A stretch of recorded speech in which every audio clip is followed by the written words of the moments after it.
ఈ రోజే డౌన్లోడ్ చేయండి. మీ ఫేవరెట్ షోస్ చూడండి.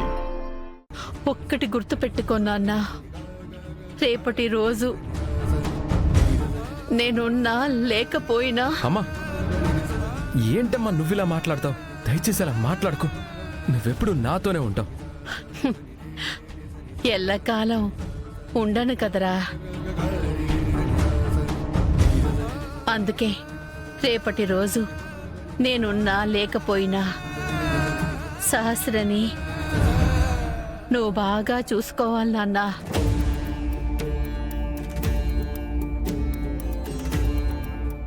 ఎందుకంటే ఈ అమ్మకి నీ సంతోషంతో పాటు ఈ కుటుంబము చాలా ముఖ్యం. నువ్వు నా గురించి ఎలా ఆలోచిస్తావో ఈ కుటుంబం గురించి అలాగే ఆలోచించాలి. నీ వల్ల కలిసిన ఈ కుటుంబం ఎప్పటికీ ఇలాగే ఉండాలి. ఆ బాధ్యత కూడా నీదేరా.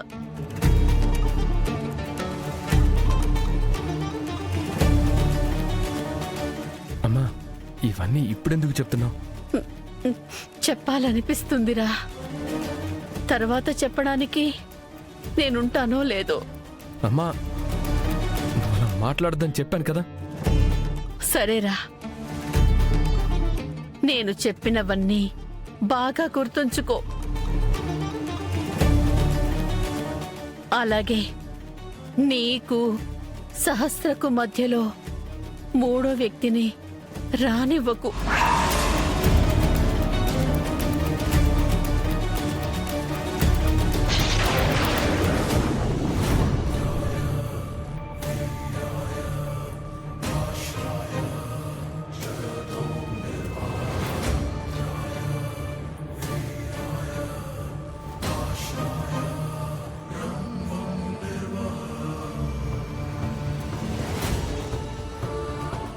ఏంట్రా, ఏం మాట్లాడడం లేదు?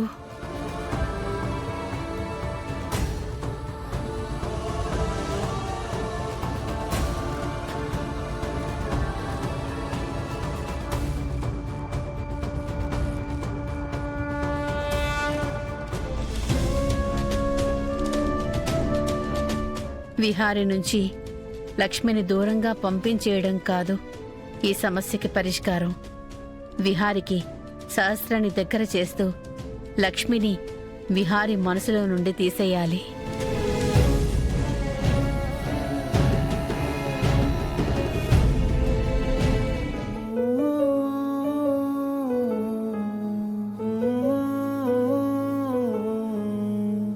తనతో సంతోషంగా ఉండాలనేరా నా కోరిక. అందుకే రేపటి రోజు నేనున్నా లేకపోయినా సహస్రని నువ్వు బాగా చూసుకోవాలి నాన్నా.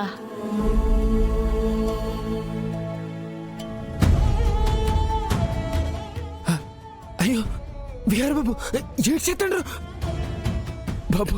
ఏడు బాబు, ఇది ఏటైంది బాబు? పండు, నువ్వు ఆగరా. ఆగండి బాబు, సీకెళ్ళిపోద్దు. వద్దురా, ఈ మంటను వార్పకు. బాబు, ఏడు బాబు ఇది?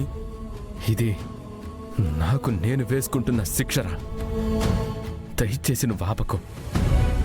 మీరు చేసిన పాపమా? మీరేట్ చేసినారు బాబు? నన్ను నమ్ముకున్న నా వాళ్ళకి అసలు నేను ఏం చేస్తున్నాను పండు? వాళ్ళకి నా వల్ల బాధ, కన్నీళ్లు, సమస్యలు, అవమానాలు తప్పించి చిన్న ఆనందాన్నైనా ఇచ్చానా? కనీసం కాసేపు ప్రశాంతంగా ఉండే మనశ్శాంతినిచ్చానా? మీకేడు బాబు, బంగారు లాంటి మనిషి బాబు మీరు. మంచితనానికి మరో రూపం మీరు. మీకు మీరు చెక్ చేసుకుంటే ఇంకా మంచి మానవత్వానికి ఇలివేట్ ఉంటుంది బాబు. ఏం మంచిరా పండు. అమెరికా నుంచి నేను ఇండియాకు వచ్చింది దేనికోసం? అమ్మ కోసం, అమ్మ గౌరవాన్ని కాపాడడం కోసం వచ్చాను. అమ్మ మెట్టినింట్లో పరువు కోసం అత్తయ్య కాళ్ల మీద పడి సహస్రతో పెళ్లి కొప్పించాను.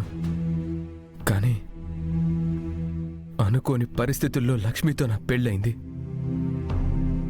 కుటుంబం కోసం, అమ్మ కోసం తప్పైన సహస్ర మెడలో బలవంతంగా తాళి కట్టానురా.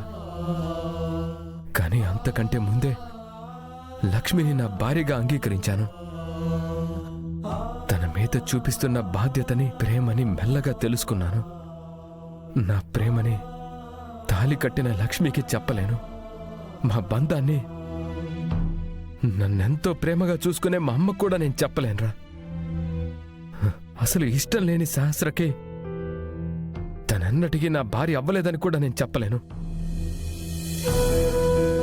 కాళ్ళు పట్టుకొని పెళ్లి కొప్పించిన పద్మాక్షి అత్తయ్యని అవే కాళ్ళు పట్టుకొని క్షమించత్తయ్యా అని నిజం కూడా చెప్పలేను.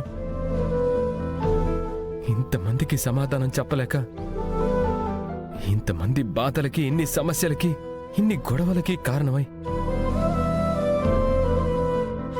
అటు ఈ గొడవలతో బాధపడుతున్న లక్ష్మిని ఓదార్చలేక, ఇటు అవే గొడవల వలన అమ్మ ఆరోగ్యం పాడు చేసుకుంటున్నా నేను నిజం చెప్పలేకపోతున్నాను. నాలో నీకు మంచివాడు ఎలా కనిపిస్తున్నాడు రా పండు? అలా మాట్లాడకండి బాబు. ఈ ముళ్ళన్నీ వేసింది ఆ పైవాడు.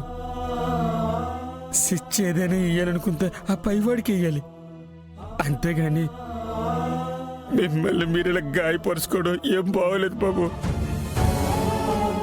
ఈ నొప్పి కంటే ఈ నొప్పి ఎక్కువగా ఉంది పండు. ఈ ఎంటైర్ కథలో ఎప్పుడు నా స్వార్థమే నెగ్గిందిరా. లక్ష్మికి నా మనసులో స్థానం ఇచ్చాను, కానీ కుటుంబంలో స్థానం ఇవ్వలేకపోతున్నాను.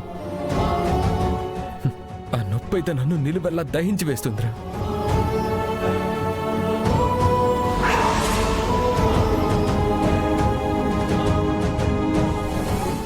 వద్దు బాబు, ఇప్పటికే మీరు లక్ష్మమ్మ ఎదుర్కొంటున్న పరీక్షలు చాలు. ఈ అగ్ని పరీక్షలు వద్దు బాబు. దయచేసి ఇంకెప్పుడు ఇలా చెయ్యదు బాబు, మీకు దండం పెడతాడు.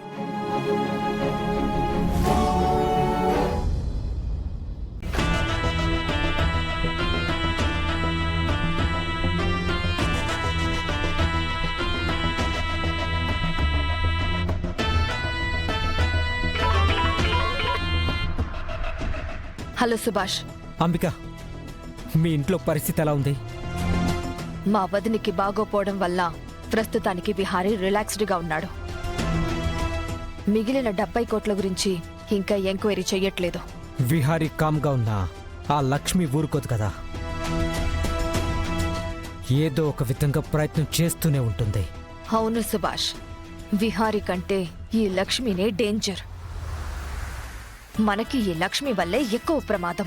దాన్నెప్పుడూ లేపేసేవాడిని నువ్వే నన్ను ఆపావు. వేసేయాలి. సమయం, సందర్భం చూసి నీట్గా ఎవ్వరికీ ఏ అనుమానం లేకుండా లేపేయాలి.